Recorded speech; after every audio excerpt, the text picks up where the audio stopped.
क्या सोच रहे हैं राजन? बोले, बतलाएं, जीवन बड़ा है या त्याग? उत्तर देकर सिंहासन को पाएं। जीवन बड़ा है देवी।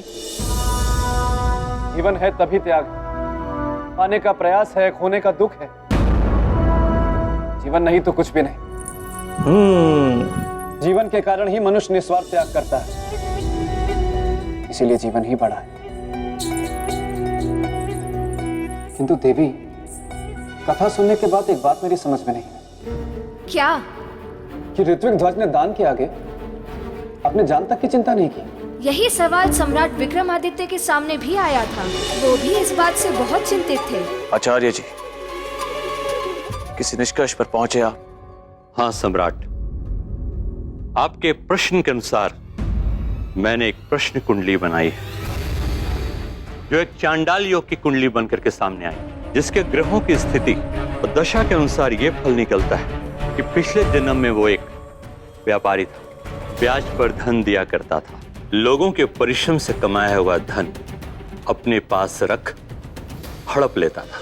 परंतु आचार्य जी, इस जन्म में तो वो महात्यागी और दानवीर है। हाँ, ईश्वर सभी को अपनी भूल सुधारने का अवसर अवश्य देता है। उसके इतने नीच कर्मों के बाद भी ईश्वर ने उसे मनुष्य जीवन का एक और अवसर, ताकि अपने पिछले जन्म की गलतियों को सुधार कर इस जन्म में अच्छा कार्य कर मोक्ष प्राप्त कर सके।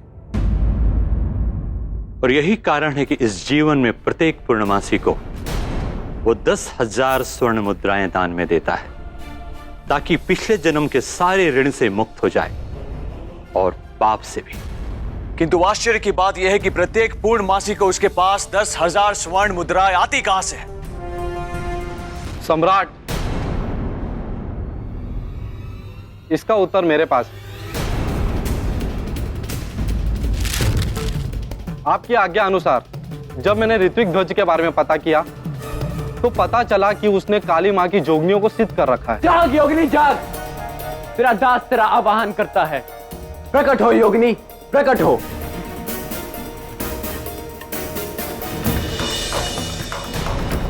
और वही जोगनियां उसे भयंकर यातनाओं के बदले प्रत्येक पूर्णिमासी को हजारों स्वर्ण मुद्राएं देती है। प्रकट हो देवी, प्रकट हो, प्रकट हो देवी, प्रकट हो।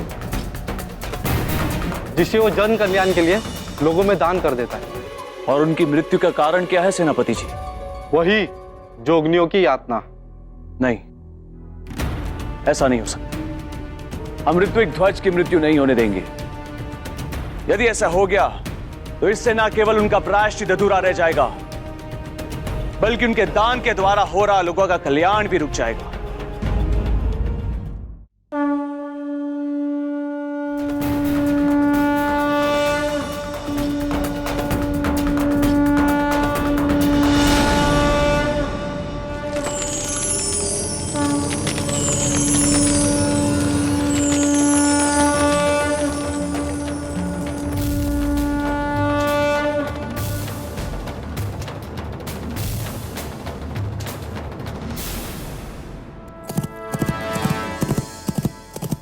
प्रणाम देवी। ऋत्विक ध्वज, हमने तुम्हें मना किया था ना कि धन के लिए मत आना यहाँ। तुम फिर भी आ गए, ये जानते हुए कि तुम्हारा जीवन संकट में पड़ सकता है। मुझे अपने जीवन की चिंता नहीं है देवी, मुझे चिंता है दूसरों के जीवन की, उनकी समस्याओं की। कृपा करके आप मुझे धन दीजिए ताकि मैं उस धन से लोगों का भला कर सकूं। तुम धन प्राप्ति की शर्त जानते हो ऋत्विक ध्वज। क्या हमारे 100 कोड़ों का प्रहार सह भी पाओगे? मैं उसके लिए तैयार हूं देवी।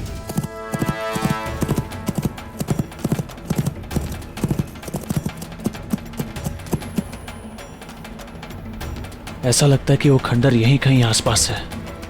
इससे पहले कि ऋत्विक ध्वज को कुछ हो जाए, हमें वहां पहुंचना होगा।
उठो ऋतिक ध्वज, उठो और मेरे पास आओ। स्वर्ण मुद्राओं की पोटली लो।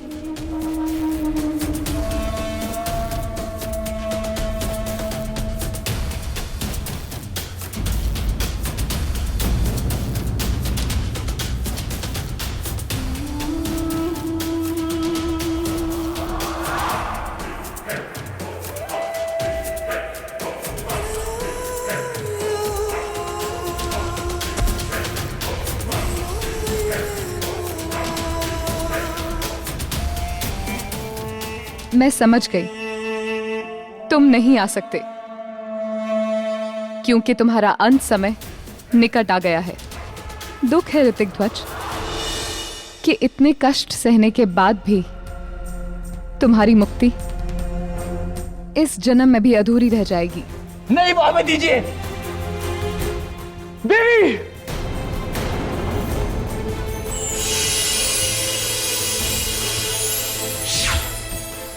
नहीं,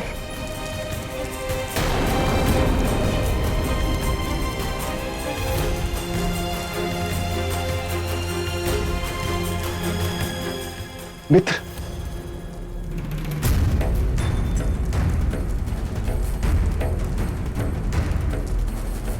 मित्र, मित्र चिंता मत करो, हम आ गए। मित्र आपको मुक्ति अवश्य मिलेगी, आपका प्रायश्चित अधूरा नहीं रहेगा।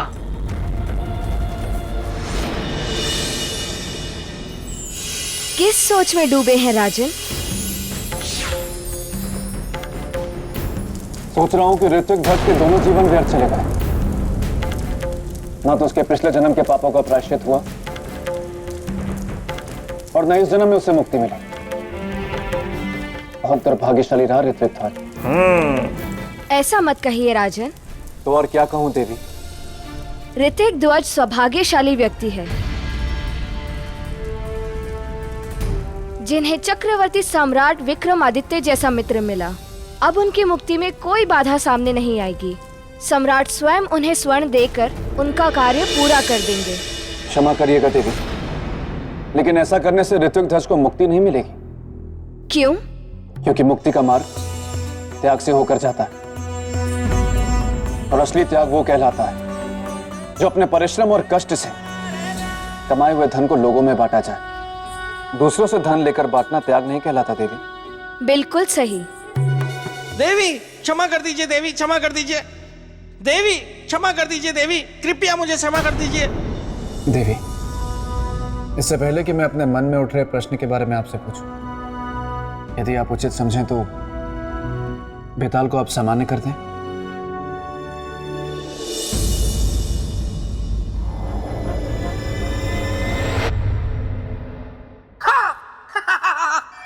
धन्यवाद धन्यवाद देवी, धन्यवाद। राजन, मैं आपसे बहुत प्रसन्न हुआ हूं और मुझे यह विश्वास हो गया कि उज्जैनी की प्रजा बहुत भाग्यवान है कि उन्हें आप जैसा राजा मिला। तो चलिए राजन, चलते हैं। उज्जैनी की प्रजा आपकी प्रतीक्षा में है। चलिए चलिए। देखा राजन, आपके कहने पे हमने इन्हें सामान्य किया, लेकिन देखिए इन्हें, इनके स्वभाव में बिल्कुल भी सुधार नहीं। नहीं देवी, मैं तो बस। राजन बताइए, आपके मन में और क्या जिज्ञासा है? देवी, मेरे मन में जिज्ञासा यह है कि सम्राट विक्रमादित्य स्वयं बहुत बड़े त्यागी थे, त्याग की महत्ता को समझते थे तो ऋत्विक ध्वज के संकल्प को पूरा करने के लिए उन्होंने क्या किया? मैं सुनाऊं? देवी, आप इतने समय से राजा भोज को कथा सुना रही हैं, आप थक गई होंगी, थोड़ा विश्राम कर लीजिए। आगे की कथा मैं सुनाता हूँ। अगर मैं कथा सुनाऊंगा इसी बहाने मैं अपने मित्र को याद भी कर लूंगा। ठीक है बेताल, सुनाओ। हाँ तो राजन, हुआ ये कि एक बार मेरे मित्र विक्रमादित्य के भोजन में से एक विशाल कंकड़ निकला। बेताल! क्षमा देवी क्षमा, मैं भावनाओं में बह गया इसलिए ये कह गया। तो राजन, आगे की कथा सुनिए।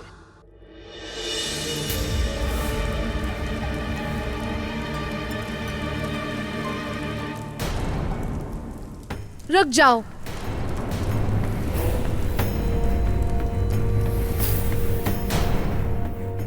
मत जाओ उस अग्निकुंड में। जाना अनिवार्य है देवी। तो लौटना भूल जाना। लौटने के बारे में प्रवेश के बाद सोचेंगे। इतनी प्रिय है मृत्यु? मृत्यु प्रिय नहीं है देवी। मित्र का जीवन प्रिय है और प्रिय है उन्हें दिया हुआ वचन। आपसे एक विनती है देवी, जब तक हम लौट कर ना आए हमारे मित्र के जीवन की रक्षा करना। किंतु एक बात याद रखना राजन, कि आपको कल के सूर्यास्त से पहले वापस आना है, क्योंकि ऋत्विक ध्वज का जीवन कल सूर्यास्त तक ही है। सूर्यदेव तब तक अस्त नहीं होंगे जब तक हम लौट कर नहीं आएंगे। यह हमारा संकल्प है। हमारे लौट कर आने तक ऋत्विक ध्वज को जिंदा रहना ही होगा।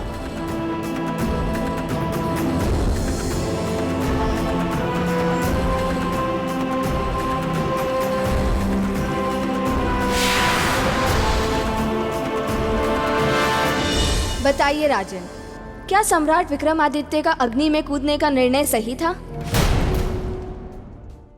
बताइए राजन, क्या सम्राट विक्रमादित्य का अग्नि में कूदने का निर्णय सही था? देवी, उनका यह निर्णय बिल्कुल सही था। ये कहना बहुत आसान है राजन, क्योंकि समस्त संसार ये बात जानता है कि मेरा मित्र विक्रमादित्य कभी गलत निर्णय लेता ही नहीं था। लेकिन असल बात तो तब हो जब आप ये बता पाए कि उनका निर्णय सही क्यों था।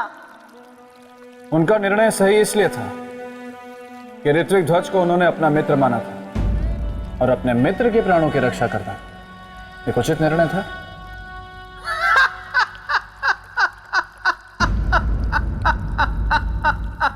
क्या हुआ बेताल? हमने ऐसी कौन सी बात कर दी कि आप हंसने लगे? मैं हंस नहीं रहा हूं राजन, मैं रो रहा हूं। हो रहे हैं? जी, जब मैं बहुत दुखी होता हूं तो मेरी हंसी निकल जाती है, और जब मैं बहुत खुश होता हूं तो मेरा रोना निकल जाता है। आपने मेरे और मेरे मित्र की मित्रता की बात कर कर मुझे भावुक कर दिया, इसीलिए मेरी हंसी निकल गई। अब मैं भी यहां से निकल जाता हूं।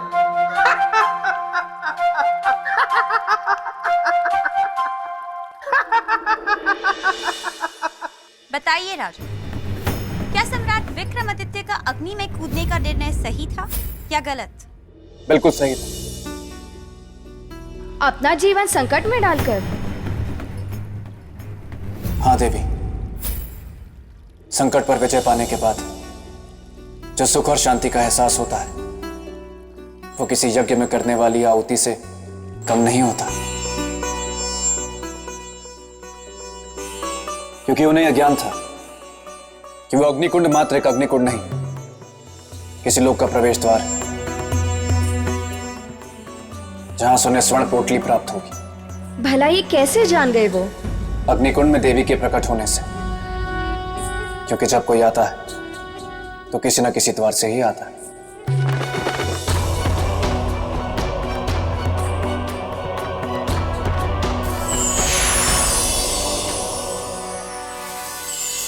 बिल्कुल ऐसा ही था। तभी सम्राट विक्रमादित्य उस मार्ग से होकर स्वर्णलोक के द्वार तक पहुंच गए।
विक्रमादित्य के सामने कोई और रास्ता शेष बचा नहीं था, क्योंकि वो दैत्याकार जानवर ठान चुका था कि वो मेरे मित्र के टुकड़े टुकड़े कर देगा।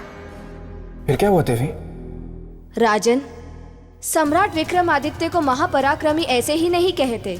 उन्होंने भी उस दैत्याकार जानवर का डट के सामना किया।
हे पराक्रमी राजन, स्वर्णलोक में आपका स्वागत है।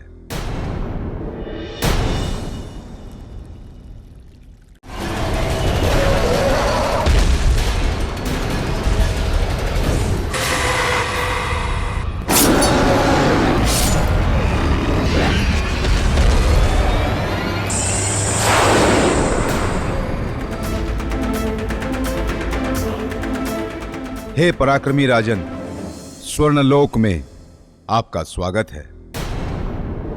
देखा देखा राजन आपने, ना तो मेरे मित्र की कथा इतनी सरल है और ना मेरे मित्र के सिंहासन तक पहुंचने का रास्ता। इसलिए अभी भी समय है, आप वापस लौट जाइए। घोड़ा बुलवा लूं? बेताल, हमने आपको विक्रमादित्य की कथा सुनाने के लिए कहा था, सिंहासन के बारे में अपने विचार व्यक्त करने के लिए नहीं। लेकिन देवी, मैं तो आपका शुभचिंतक हूँ। ये राजा भोज सिंहासन तक कभी नहीं पहुँच पाएंगे और आप लोगों को व्यर्थ में ही इन्हें कहानियां सुनानी पड़ेंगी। इन्हें तो बड़ा मजा आ रहा है कहानियां सुनकर। देखो बेताल, क्षमा क्षमा देवी, क्षमा। गोलू, ये क्या हो गया? लगता है मेरे बेताल को वापस लाने के लिए करना होगा खेचन बुआ की दी हुई शक्ति का इस्तेमाल, तभी वापस आएंगे मेरे बेताल।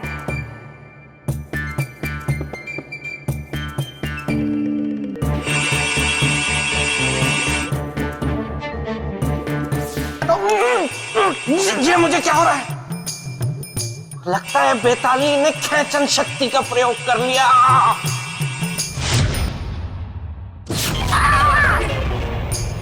किसने? सौंदर्य लेखा, तुमने मुझे खेचन शक्ति का प्रयोग करके यहाँ क्यों बुलाया? पता है वहाँ पे कितनी आवश्यक चर्चा चल रही थी। अब मेरे बिना क्या चर्चा करेंगे वो दोनों? मैं यहाँ तुम्हारी राह में बिछा के बैठी हूँ फूल, और तुम हो कि वहाँ जाके मुझको गए भूल। रुक जा, मैं तुम्हारा नाम मेरे भाई शक्ति सुरमा को बताऊंगी। तुम कितने निष्ठुर हो ये उसे जताऊंगी। नहीं नहीं नहीं नहीं, उसे मत बुलाना, मैंने उसके बारे में सुना है, वो बहुत भयानक है। गोलू,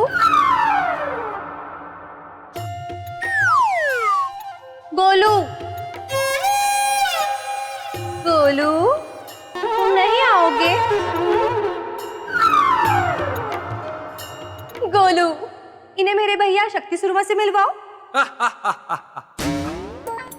मैं हूँ शक्ति सुरमा। जो मेरी बहन को सताएगा बना दूंगा मैं उसका चूरमा। और जिसको बहन सताएगी? चुप! बता बहन, कौन है वो, कहाँ है वो जिसने तुझे सताया है? बनता फिरता है सुरमा, बना दूंगा मैं उसका चूरमा। नहीं नहीं, इसकी क्या जरूरत है? वो तो मतलब सौंदर्य लेखा, तुम तो बुरा मान गई। मैं तो मजाक खेल रहा था। तुमने तो भैया को बेवजह परेशानी दे दी। आपसे मिलकर बड़ी प्रसन्नता हुई।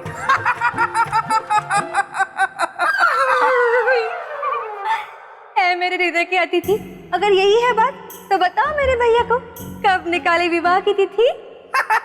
चुप! जल्दी बोलो, वरना मैं हूँ शक्ति सुरमा। इस बार तो बना ही दूंगा तुम्हारा चूरमा। नहीं, जब आप लोगों का मन करे तब की निकलवा लीजिए अर्थी, मतलब तिथि। देखा बहन तेरे भाई का कमाल। इस बार तो शादी में होगा धमाल। बाप रे, बच गया। लेकिन मैं यहाँ फंसा हुआ हूँ और वहाँ पता नहीं राजा भोज और पुतली के बीच क्या क्या बातें हो रही होंगी। कुछ युक्ति लगानी पड़ेगी। सौंदर्य लेखा, तुम ना प्रेत भूमि जाकर विवाह की तैयारियां करो। तब तक मैं विवाह कुंडल से मिलकर विवाह की तिथि निकलवाता हूँ। सच्ची? हाँ।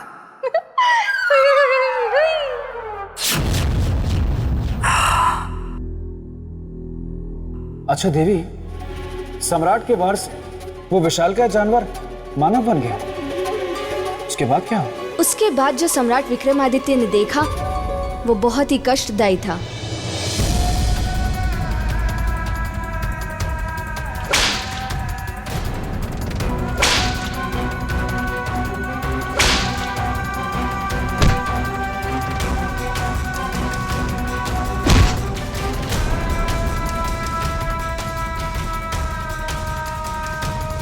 ये स्वर्णलोक है? हाँ राजन, यही स्वर्णलोक है। इतना निर्मम, क्रूर, कठोर और अमानवीय स्वर्णलोक। सोने की चमक की यही विशेषता है राजन, जो किसी को भी अपना दास बना लेती है। जिन मनुष्यों को आप यहां दास के रूप में कार्य करते देख रहे हैं, वे सभी उसी चमक को पाने के लालच में यहां पर आए थे और यहां आकर यहां के राजा यक्षराज के दास बन गए। और अब आपकी बारी है, क्योंकि आप भी उसी सोने को पाने के लालच में यहां पर आए। यक्षराज धन तो अवश्य देते हैं, परंतु धन लेने वाले की सवारी भी करते हैं। धन लेंगे तो उसका मोल तो चुकाएंगे ही ना।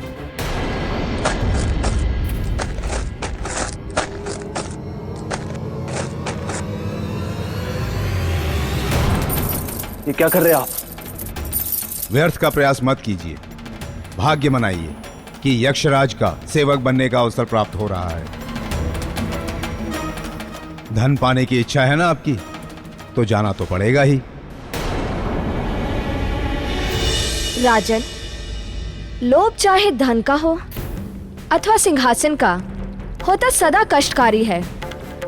किंतु संसार की विडंबना देखिए कि ये जानते हुए भी वो लोभ को अपने वश में नहीं करता, भागता है केवल।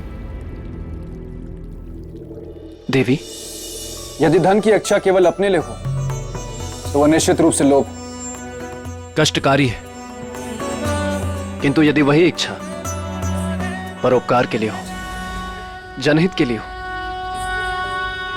तो वो लोभ नहीं, एक सार्थक उद्देश्य है, धर्म है।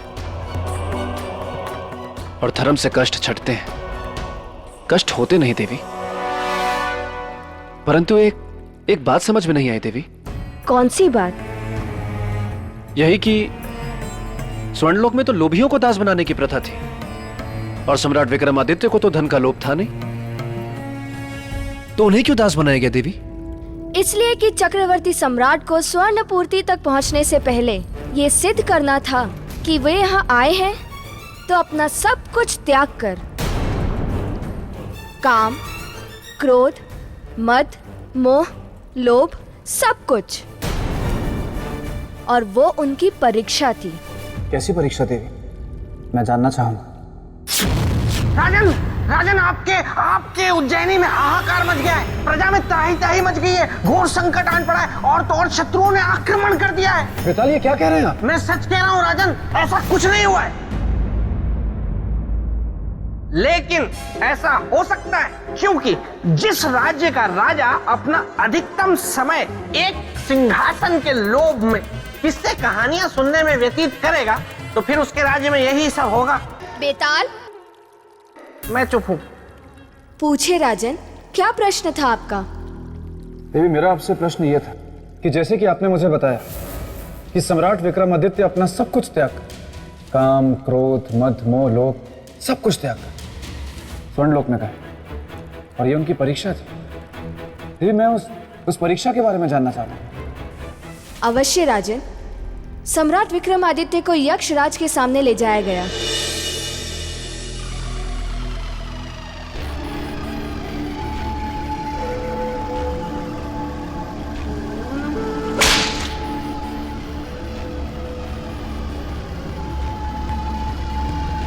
आज हमें अति प्रसन्नता है ये देखकर कि आज से हमारा वाहन होगा पृथ्वीलोक का इकलौता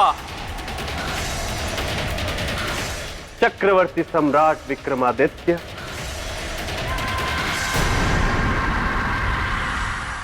राजन, बदले में तुम्हें अथाह धन मिलेगा, उतना जितना कि तुमने सोचा भी नहीं होगा। चलो आओ, सवारी प्रारंभ करो।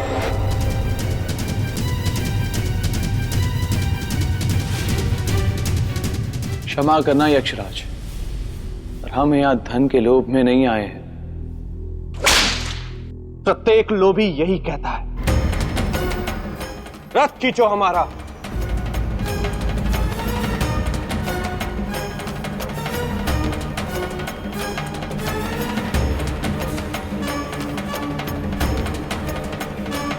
खींचो सम्राट, रथ खींचो, हमें सवारी कराओ। ये हमारा एक दास को आदेश है। यदि मुक्ति चाहते हो तो हमारे आदेश का पालन करो। स्वर्ण चाहिए ना तुम्हें? आओ, रथ को खींचो, खींचो सम्राट, खींचो।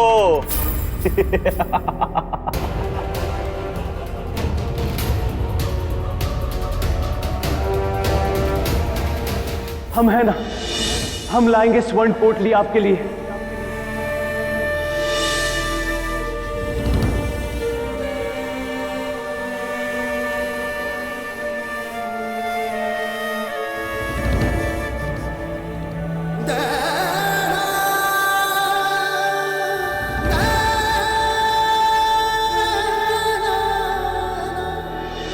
चलो राजन।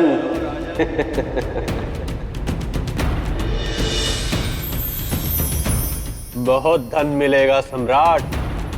रथ को खींचो, खींचो रथ को। ऋत्विक ध्वज के मोक्ष के लिए हमें ये करना ही होगा।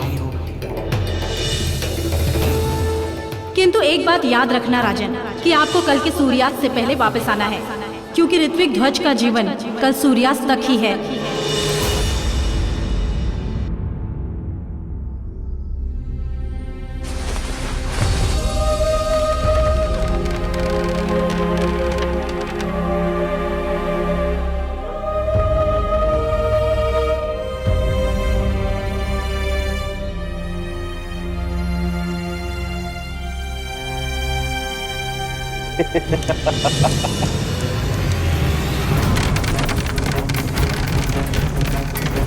आग!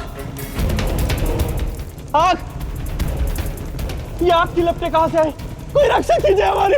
सम्राट, मेरी रक्षा करो। अरे कोई बचाइए हमें।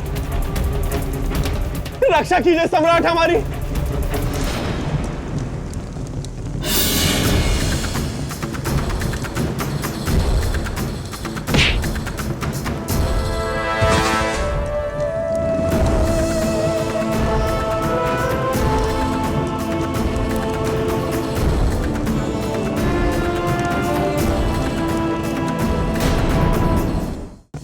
राजन, महाप्रतापी लोभ से रहित सम्राट विक्रमादित्य का प्रताप देखकर यक्षराज भी चकित रह गए। बेताल, आप फिर बीच में बोले। क्या करूं देवी, जहां मेरे मित्र की चर्चा हो रही हो, मेरे मित्र के साहस और पराक्रम का महिमा मंडन हो रहा हो, वहां मैं ना बोलूं, ये तो फिर वैसी ही बात हो जाएगी ना, जैसे कि सूर्य के बिना उदय हुए ही दिन का निकलना और बिना अंधेरा हुए ही रात हो गई। मुझे मेरे मित्र की बहुत याद आ रही है।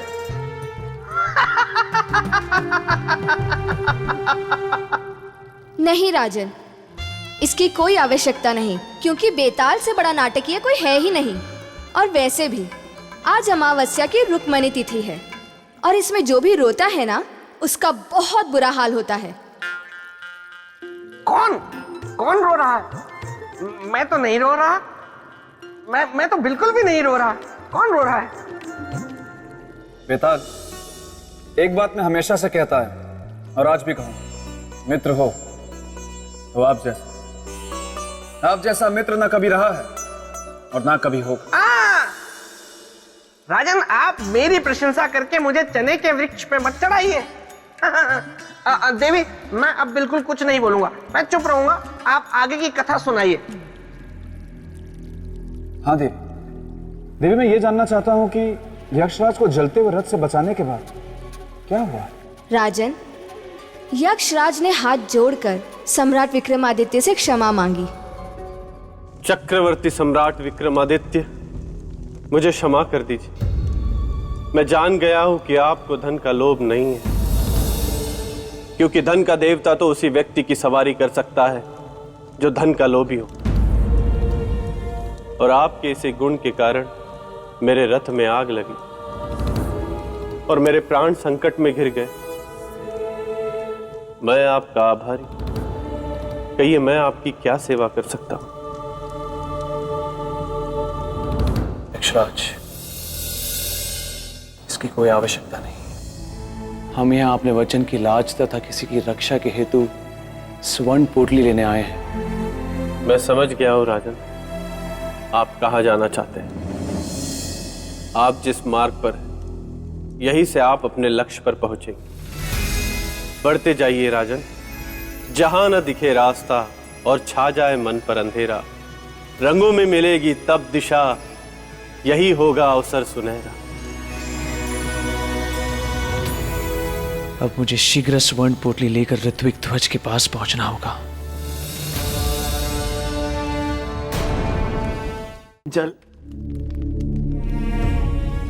जल दे दो।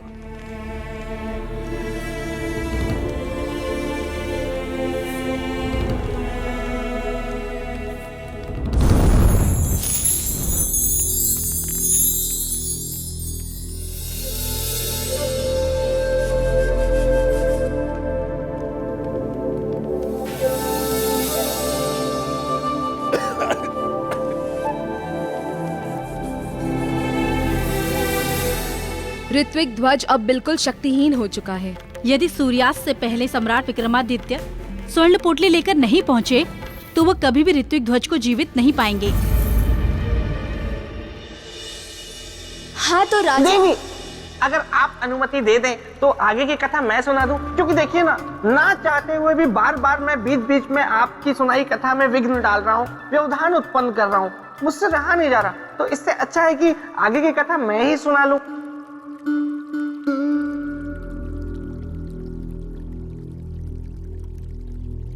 हाँ तो राजन, हुआ यूं कि एक बार मेरे मित्र विक्रमादित्य गुरुकुल पढ़ने गए, तो वहां पे उन्होंने एक बिल्ली को देखा, फिर बिल्ली ने उनको देखा।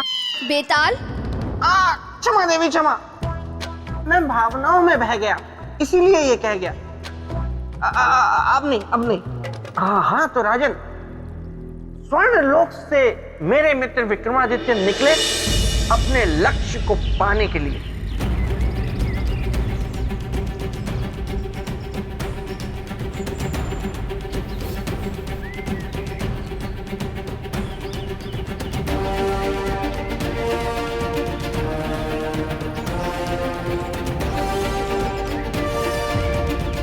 ये कहाँ आ गए हम?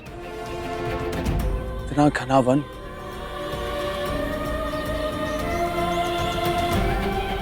हमें स्वर्ण पोटली यही प्राप्त होगी? कैसे सुलझाए इस गुत्थी को?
अक्षराज के अनुसार कहीं ये तितली ही तो नहीं जो हमें मार्ग बताएगी?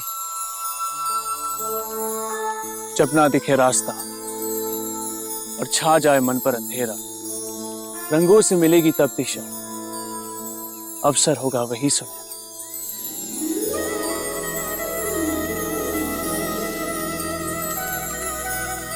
यही है मार्गदर्शन, इसी के पीछे चल।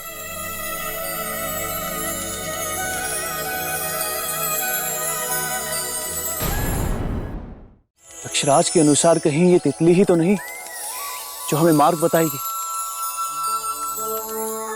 जब ना दिखे रास्ता और छा जाए मन पर अंधेरा, रंगों से मिलेगी तब दिशा, अवसर होगा वही सुनहरा।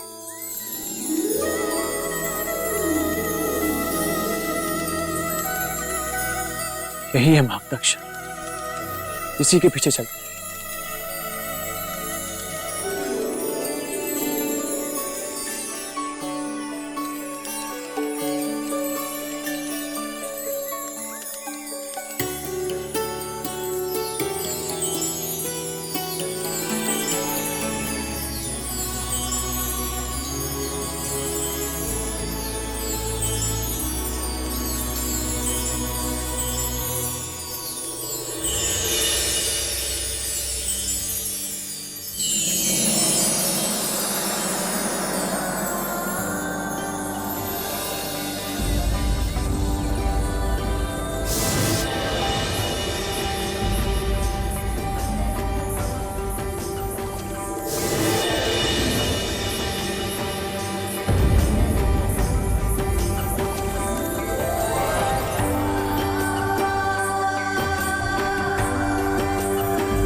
राजन, अब आपको मेरे एक प्रश्न का उत्तर देना है।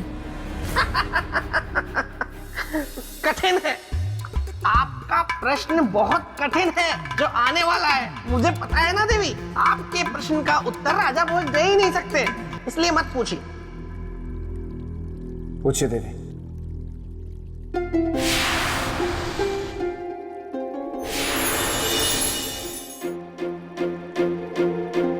आपको बताना यह है कि कौन थी वो स्त्री, वो कैसी माया थी?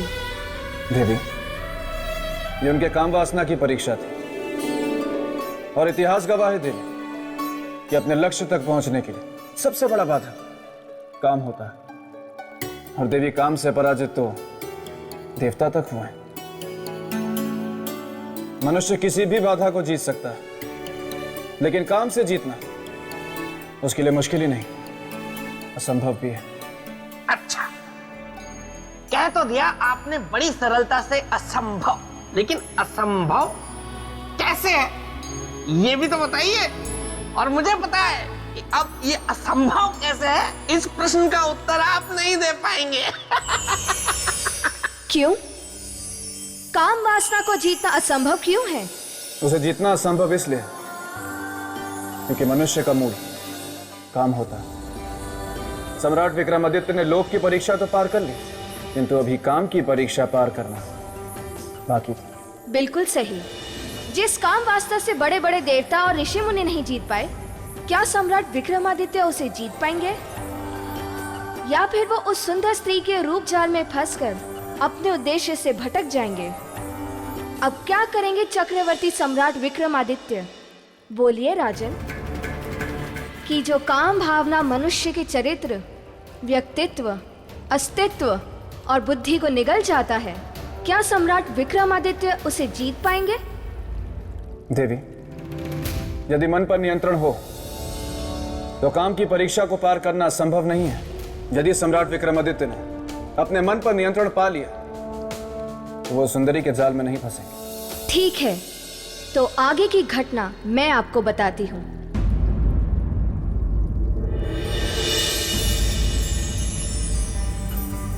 आपका स्वागत है विक्रमादित्य। प्रणाम देवी। आप हमें जानती हैं? कौन है आप? प्रकृति की पुत्री, रस, रूप, रंग और सुगंध हूं। रहना चाहती मैं आपके संग हूं। मैंने वर्षों से आप जैसे पराक्रमी त्यागी की प्रतीक्षा की है। अब कहीं जाकर आज मेरी प्रतीक्षा पूरी हुई है। क्या आप अपना सब कुछ त्याग कर मुझे अपनाएंगे? देवी, त्याग केवल एक की खुशी नहीं होती, इसमें एक का दुख और समाज का सुख छिपा होता। हजारों की खुशियां छिपी होती। ऐसी बात करके मेरा हृदय न दुखाए विक्रमादित्य। मुझसे विवाह कर मेरे वर्षों की ख्वाहिश पूरी करें। असंभव है ये। लेकिन क्यों विक्रमादित्य? क्या मैं सुंदर नहीं हूं? अवश्य आप सुंदर हैं। तो मुझ में क्या कमी है? कमी वो देखते हैं जिनसे जिनका स्वार्थ जुड़ा होता है देवी। और हमारा स्वार्थ आपसे नहीं, हमारे उद्देश्य से जुड़ा है, जिसे पूरा करने हम यहां आए हैं। मैं आपका उद्देश्य जानती हूं। आप यहाँ स्वर्ण पोटली के लिए आए हैं।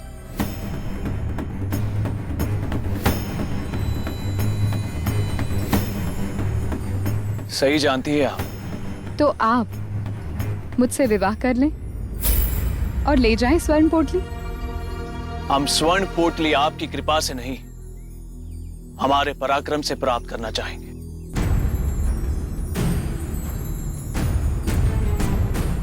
आज्ञा दीजिए।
देवी,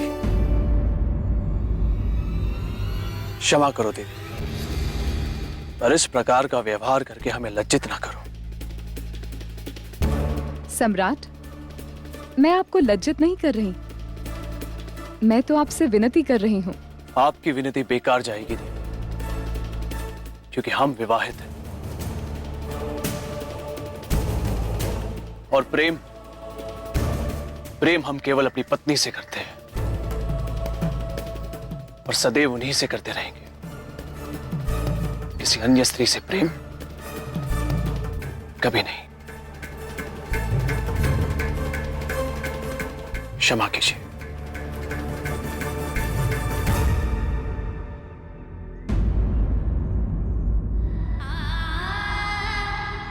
कोई होगा ऐसा शीलवान, चरित्रवान, जो अति से भी अति सुंदर स्त्री के प्रेम निवेदन को ठोकर मार दे। बेताल, आप ठीक तो हैं? मैं ठीक हूँ। मुझे क्या हुआ है? मुझे कुछ नहीं हुआ। ऐसे छोटे मोटे कंकड़ तो मैं फूंक मार कर उड़ा दूं। किंतु इस समय मैं किसी और को फूंक मार के उड़ाने वाली हूँ।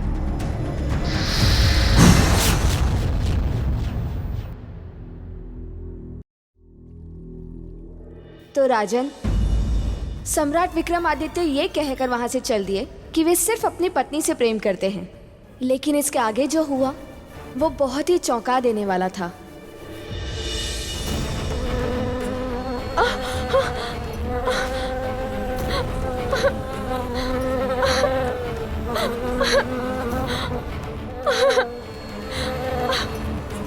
विक्रमादित्य, मेरी रक्षा कीजिए। सम्राट,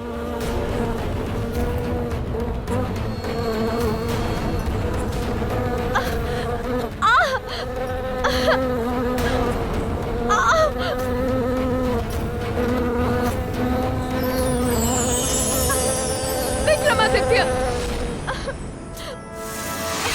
विक्रमादित्य,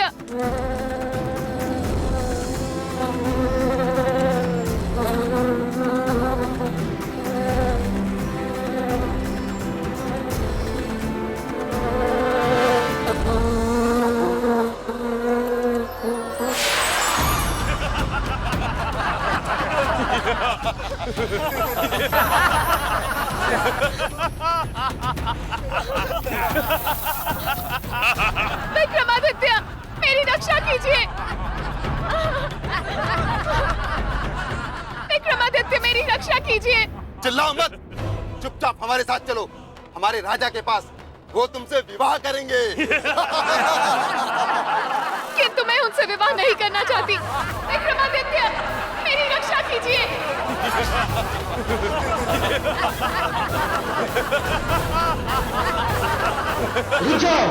रुको,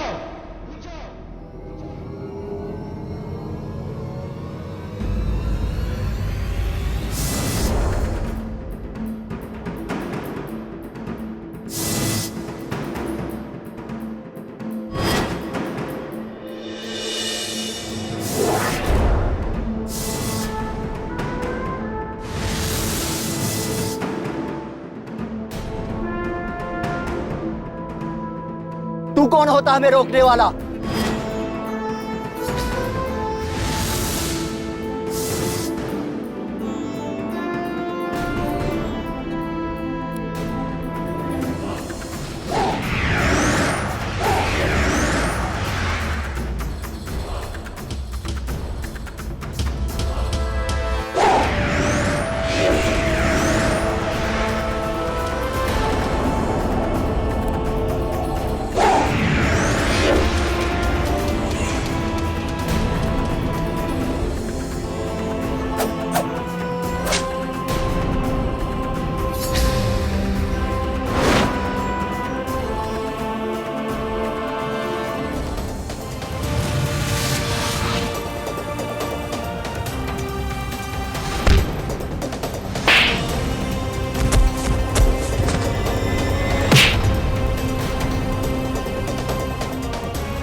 राजन, रूप ने अपना काम कर दिया था।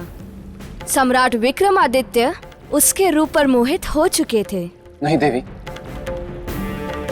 ऐसे त्यागी पुरुष के बारे में ऐसा मत कहिए। क्यों? इसके अलावा और क्या कारण हो सकता है? इसके अतिरिक्त कारण है धर्म। धर्म? हाँ, धर्म।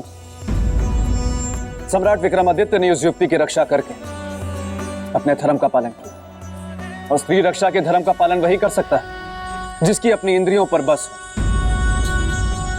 देवी, स्त्री रक्षा साधारण मनुष्य के बस की बात नहीं। सही कहा राजा भोज, मेरा मित्र था ही धर्म का रक्षक।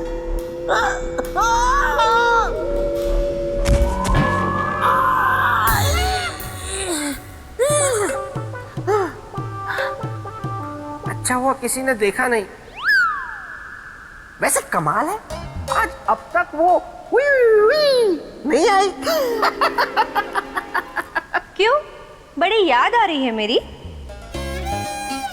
सौंदर्य लेखा, तुम कहाँ हो? तुम सिर्फ सुनाई सुनाई क्यों दे रही हो? दिखाई दिखाई क्यों नहीं दे रही? शरीर साथ छोड़ गया है क्या?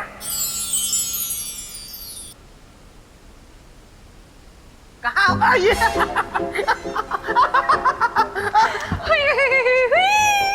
तुम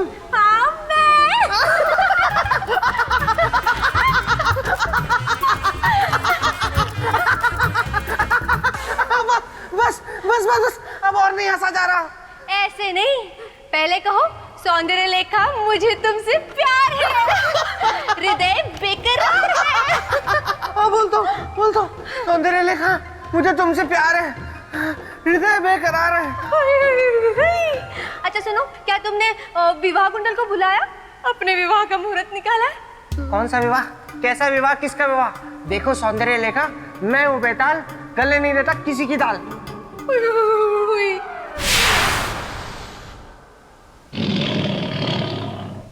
ओहो, अच्छा मुझे बताओ, अगर मेरा भाई शक्ति सुरमा यहाँ आता डोलते डोलते, तो क्या उसके सामने भी तुम यही बोलते? बोलता, और ये भी बोलता कि ऐ शक्ति सूरमा, बना दूंगा मैं तेरा चूरमा।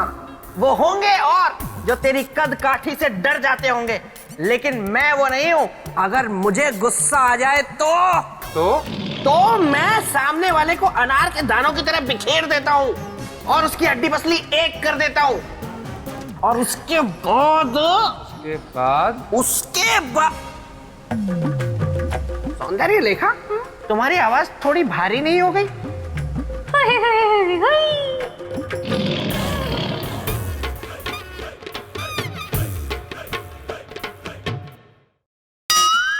तो तुम मेरी हड्डी पसली तोड़ दोगे? प्रश्न ही नहीं है। मुझे अनार के दानों की तरह बिखेर दोगे? नहीं, मैं तो ये कह रहा था कि अगर किसी ने आपसे ये कहा कि वो आपको अनार के दानों की तरह बिखेर देगा, तो मैं उससे कहूंगा कि मैं तुम्हें अनार के दानों की तरह बिखेर दूंगा और सारे दाने खा जाऊंगा। अच्छा? मैं तो रिश्ता निभा रहा था। कैसा रिश्ता? जीजा साले का रिश्ता। मतलब जीजा साले के साथ मजाक करता है तो साला हंसता है, साला जीजा के साथ मजाक करता है तो जीजा हंसता है। है ना? देखा सौंदर्य लेखा, मैंने अपने साले के साथ कैसा मजाक किया। अच्छा छोड़ो ये सब फालतू की बातें। विवाह कुंडल जल्द से जल्द यहाँ आएंगे तुम्हारी विवाह की बात करने। और मेरी प्यारी बहना। जी भैया। मेरा ये है कहना कि चलो पिताश्री याद कर रहे हैं। हाँ, जाओ। वैसे भी कुछ समय के बाद तो तुम्हें हमेशा के लिए यहीं आकर रहना है ना। फिर दोनों साथ में इस पेड़ पर लटकेंगे।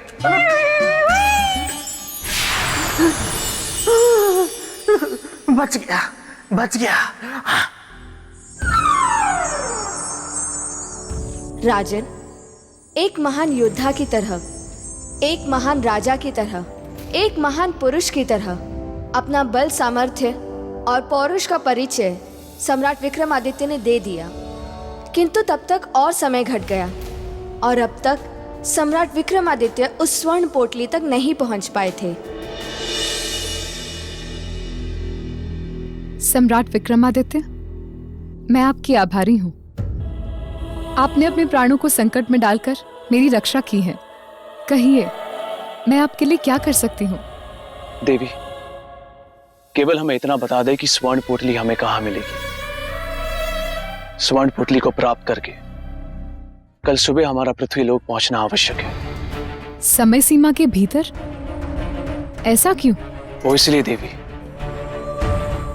क्योंकि महान त्यागी ऋत्विक ध्वज के प्राण संकट में है। यदि ऐसी बात है तो मैं आपको स्वर्ण पोटली का पता अवश्य बताऊंगी, क्योंकि साथ में सावधान भी करना चाहूंगी सम्राट विक्रमादित्य। आगे का मार्ग बहुत कठिन है, आपका जीवन संकट में आ सकता है। हमें इस बात की कोई चिंता नहीं है देवी। महान दानी ऋत्विक ध्वज के जीवन के सामने हमारा जीवन कुछ भी नहीं।